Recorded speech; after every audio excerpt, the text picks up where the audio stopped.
Hi, my name is Chriselle Shirtliff. I am in this Family 445 class with everybody. And I'm going to start out by reading a quote from the reading on page 28. Primary prevention-oriented family life educators help families develop the knowledge and skills they need to build strong relationships before any problems or issues present themselves, preventing problems before they occur. Secondary prevention involves working with audiences who have some signs of risk where intervention would prevent more serious problems from occurring. And then tertiary prevention programs are designed for people who've already experienced a great deal of stress and for whom educational programs alone would not be adequate, so they usually need clinical professionals or family life educators. And the reason why I bring that up is because that's why we are in the program we're in, is we are here to help people prevent them from making major life risks or issues that may result in negative outcomes with family and marriage. And it's exciting because we understand that and we can teach that to people. So that leads us to preventive science. Preventive science is basically understanding both factors, both the risk factors and the protective factors.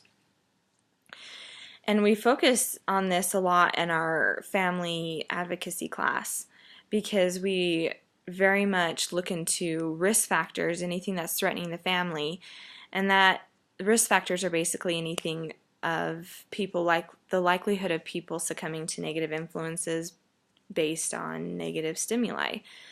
And then protective factors safeguard the family or individuals from stressful or negative stimuli.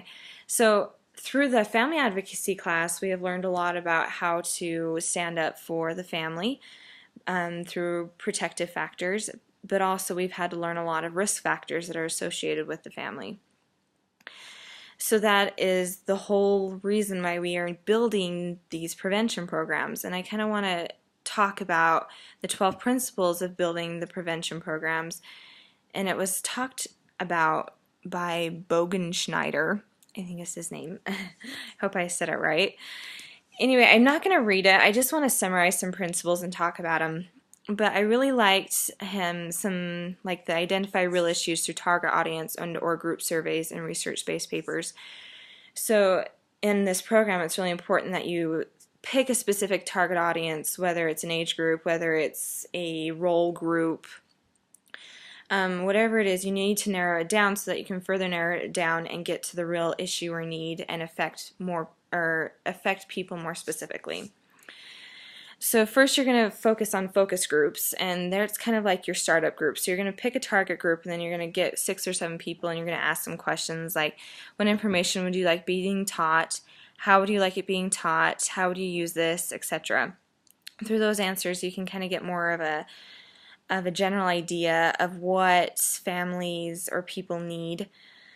You're going to set well-defining goals that target risk and protective factors. So after you kind of get that general idea, you're going to get very specific, and you're going to need to get specific because there's just a lot of information out there. There's a lot of ways that you can go. So as you become more specific, then you can target specific risk factors and protective factors. Now it's important that you know both so that you can effectively protect them against the risks.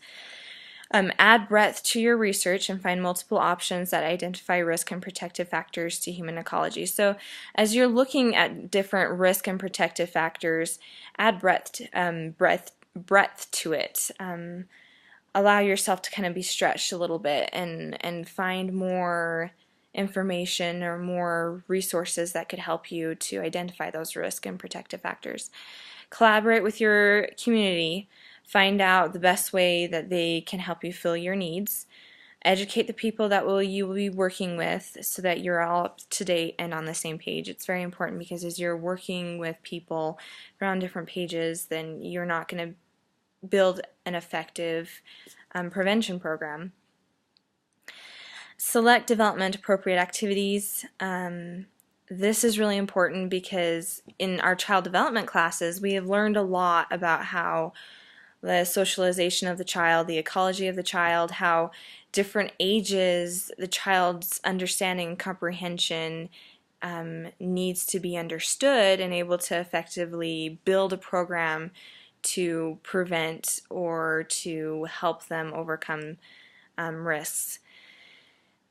So that's really important by understanding them, understanding where they're at developmentally, and then building a program that covers their developmental area.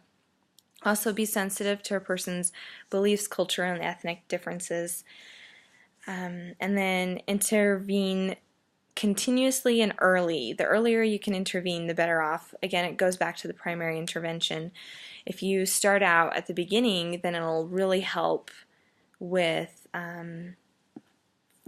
keeping them going in the right direction and preventing them from making major negative outcomes later on in this life. I really, really liked the structure of how to market and to get a target audience. They talked a lot about product, price, place, promotion. The product must be something that fills a need, or you need to show them that they have a hole and that you can fill that hole. The price has to be right. It's kind of opportunity cost. And the place needs to be secure, accessible, and the appearance needs to be nice. It needs to be attractive. I really like this quote from the reading. It said, target audience must view the benefits of family life educating as outweighing the costs of participation.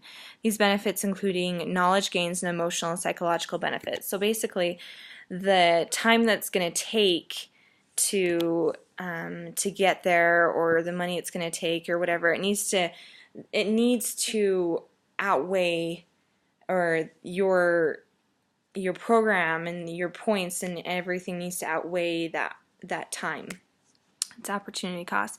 I just want to give a very short example. So in my Relief Study a couple of weeks ago, I was asked to give a Relief Study demonstration on meditation. Now, when they started doing this, they asked all the sisters, okay, so who's interested in meditation? And they got several sisters who were like, you know what, I'm kind of interested. And then they went on and they were like, okay, well maybe we should do this. And they sent out an email and selected a date, and this is what the email said. Prayer is a huge part of all our lives, and even though prayer seems like it should be an easy and comfortable thing, sometimes we hit a rut. Sometimes it is a struggle, and sometimes it feels hollow. This month we will be learning about how to incorporate meditation and mindfulness into how we think about prayer. We will learn techniques to help us be more focused, more relaxed, and more open to insight. Our very own Chriselle will be sharing with us her expertise and insight in this powerful way to enrich our daily prayers and communicate with deity. So I really like that, and we ended up having over 24 sisters show up to that presentation. It was incredible. But the way they marketed it was incredible. They stood up in Relief Society and gave a wonderful presentation. They gave little cute handouts, and they sent out this email that appealed to their needs, their prayer needs, their spiritual needs. And then instead of just saying, Chriselle isn't, she's not an expert at it, they said she was. That's important. You can't excuse yourself from not being an expertise, even though you may feel inadequate. And so those are just an example of marketing techniques and how it really helps and can fill the needs of communities.